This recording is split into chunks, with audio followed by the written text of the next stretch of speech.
Well, Chris Popper joined here by Dr. Marc Gousse in the Superintendent's Office of AOS 91. And it seems, well, we're doing this a week before school starts. It seems like graduation just happened, and I was filming that. The summer has flown by. It's a very busy time for the superintendent's office, maintenance workers, teachers. I mean, I know teachers have been in here around. Tell us what's happened not only here at the high school, but some of the other schools in the district. Well, a lot of great stuff going on, Chris. And first of all, thanks for coming in. And we miss the kids and the staff, so it'd be great to have them back. Certainly a lot of the credit goes to our maintenance and custodial staff getting our buildings ready. They've done an amazing job, and they're just a team effort all around, so hats off to those folks. Number of smaller projects throughout the districts at various schools, some small school improvement projects, but one of the bigger items is our solar project here at the high school. We're going to have over 1,300 panels that will be up and running. And we'll be essentially off the grid here at the high school. That'll be our second school with solar consideration, so we're looking at that.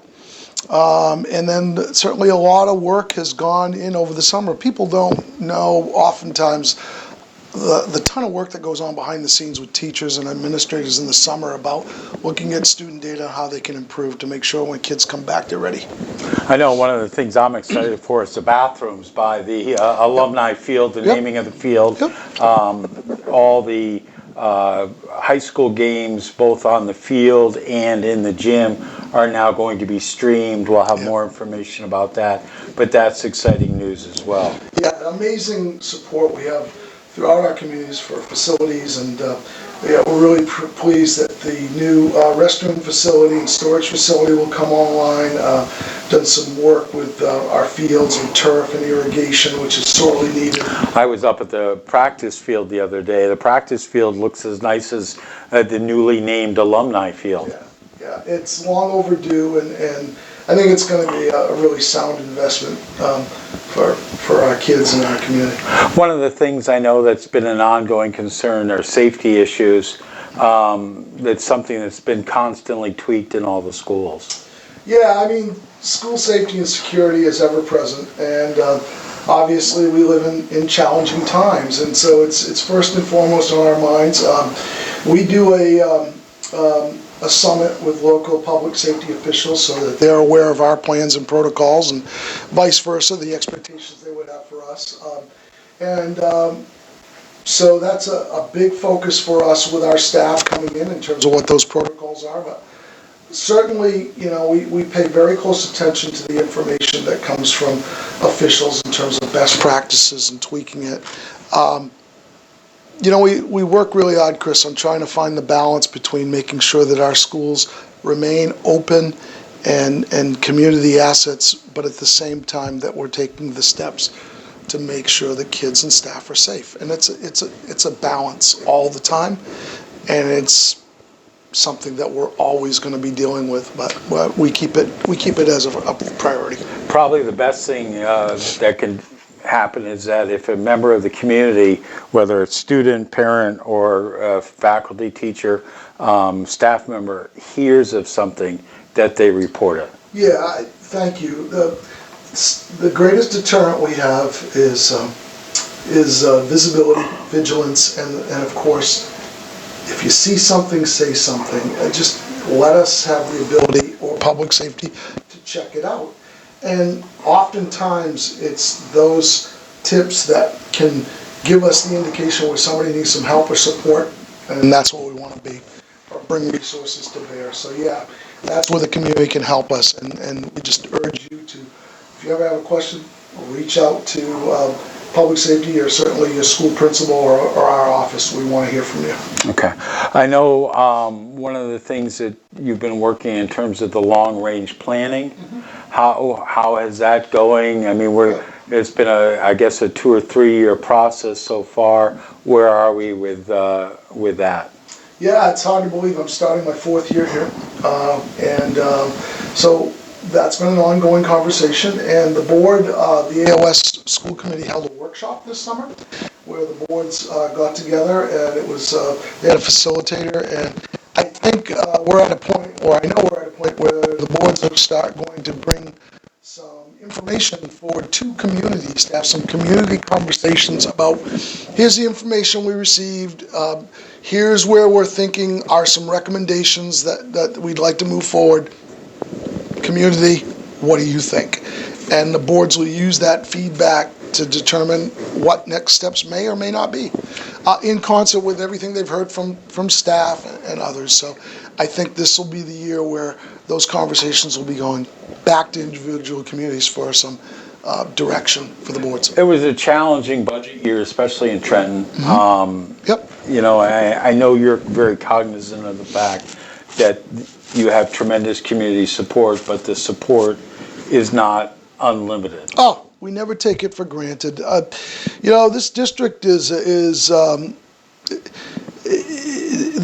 diversity that we have, both through our communities and our economy, is it can be significant at Very times, much and so. we don't take anything for granted. But when we think about the makeup of the AOS, it really, we're not uniform throughout. We have to be conscious of that when we're advocating for resources, and we're constantly looking for ways to be efficient, but at the same time grow. And the interesting thing about that is there are different needs in different communities. But one of the things that rises to the top is that, and I think it's just a function of who we are as an AOS, we don't have key logistical and operational support throughout the district, and that falls many times to the building principals, which is, you know, they work hard, they're going to do their job, they get it done, but it takes away from their focus, which is instruction, and they're educational leaders. Their focus is in academia. So we're looking at that and saying, how can we, or what supports can we provide to make sure that focus remains on the classroom by principals and teachers, and the work continues. I mean, you want those principals out and about in the building, and Yep. not necessarily stuck behind, Yeah. You know, or trying to arrange buses and things Right. of that sort. Yeah, and they do a very good job, but many of these things aren't in their wheelhouse or expertise. You know, whether that be construction projects or just things that would fall to the building leader, but they've really had no formal training or background in it. So it's hard, and it really isn't the best model when you should probably defer to somebody with subject matter expertise, and that can help a system be much more efficient. It's like if you're going to have an operation, you want the best surgeon to perform that operation. Right. I mean, the example I'll give you also around that is that our business office does an incredible job supporting our employees. We're an entity that has over 300 employees, yet we don't have an HR manager or HR resources. So, you know, we have to delegate those responsibilities, and so those are areas that we're looking at in terms of how we can better support our employees and organization. The other area, too, that we're really proud of and excited about is wellness, putting a strategic focus on wellness. And we're not just talking about physical, working out, but we're talking about certainly the physical, the social, the emotional. And we know that an investment in our employees and making sure that they're well, physically, mentally, it's better for them as a person, but they're going to be better employees. So the benefits will come back. Well, and let's face it, that impacts the district, because there may not be as many absenteeism, so you don't have to pay substitute teachers. Right. If they're well, there may not be as much of a drag on the insurance. Right. So that impacts future increases in the insurance. So that wellness money that's invested comes back manyfold to the district. Right, and absolutely, Chris. And so we've been really fortunate. The boards have supported us with some resources to incentivize wellness, and we're going to report back on that. We have wellness ambassadors at all of our schools that have stepped up and volunteered to do this, and so we're getting support from MDI Hospital and Jackson Lab and other partners who do this stuff well.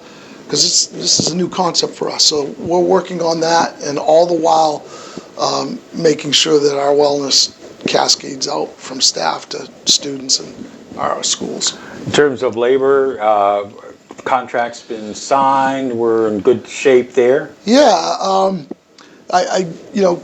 contracts and collective bargaining, it's an evolutionary cycle. Yeah. We happen to be in the point where we're going into the second year of a 3-year contract, which is great. But that work will start. And one of the things we're looking at right now is doing a salary study.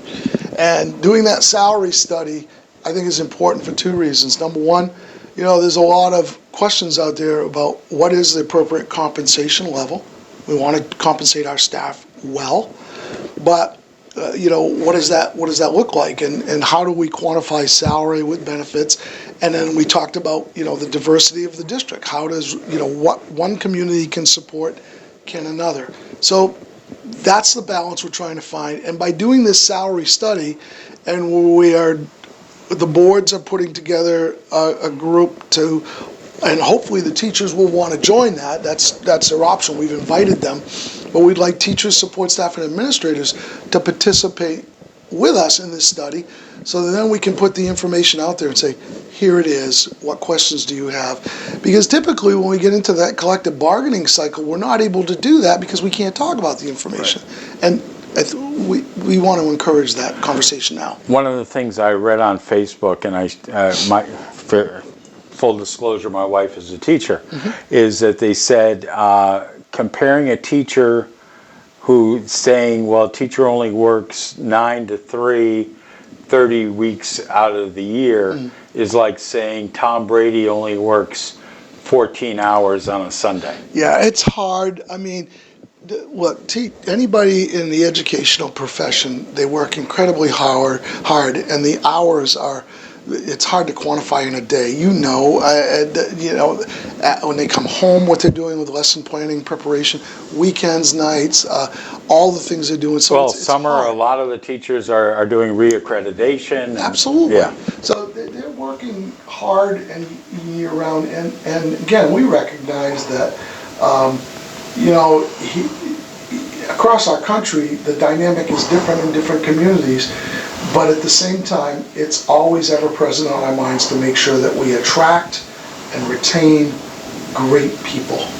And we're blessed right now in that the relationship we have with our staff and our communities, we're blessed. Yeah.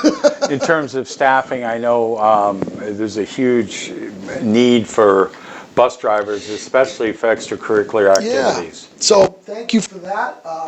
We're always looking for great people, and we're going to put together a job fair because we're not sure that people really know there are plenty of opportunities that people are qualified for, and they'd be really great in schools. So having a fair or a seminar, we're just going to sit down and answer questions. Here's the information. Here's the positions we have. Here are the qualifications. If you meet them, great. You may want to consider this. If not, what are some things that you can do that we can support you to get those qualifications? The example being bus drivers, you mentioned.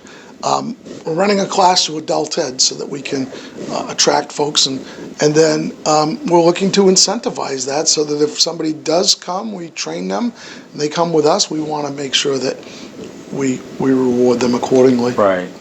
Well, it's a big need because yes. I know talking to Bunky, I mean they've got buses that are going to be going, and on a couple of Fridays they need 3-4 buses moving, and the question is whether there are not going to be enough drivers. Yeah, absolutely. Bus drivers, and I'm not going to prioritize these because on any given day right.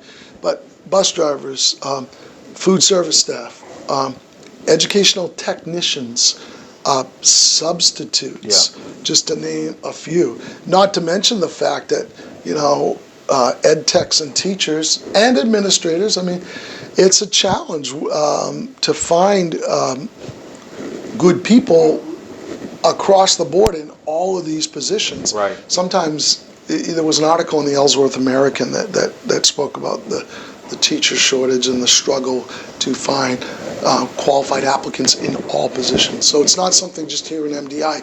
It's across the region, across the state, across the nation. All right. School starts. I know we're going to continue this. Anything that you want to add? Yeah, just for parents and, well, just anybody out there, when, you know, kids are going to be starting back to school, let's just pay attention to the roads. Patience. We're just first few days, things are up in the air, emotions run high, and we try to get it right, but we want to work with you. And so give us a call if there's something we're doing or not doing. Reach out to your school secretaries, teachers, and principals with any questions. Certainly, there's a ton of information on our website. Bus routes, start times. I know those were in the Islander Yep. this past week. They'll probably be in again this week Yes, as sir. well.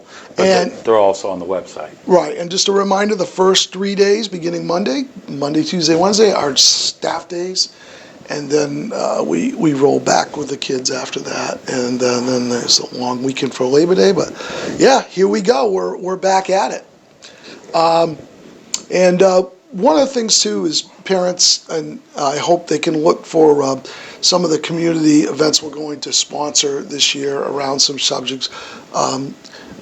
Vaping, bullying. There's a number of topics that we continue to get questions about that we'll work together. Technology use and things of that nature. So we'll continue with that through the year. But no, excited to be back, and thank you for the opportunity.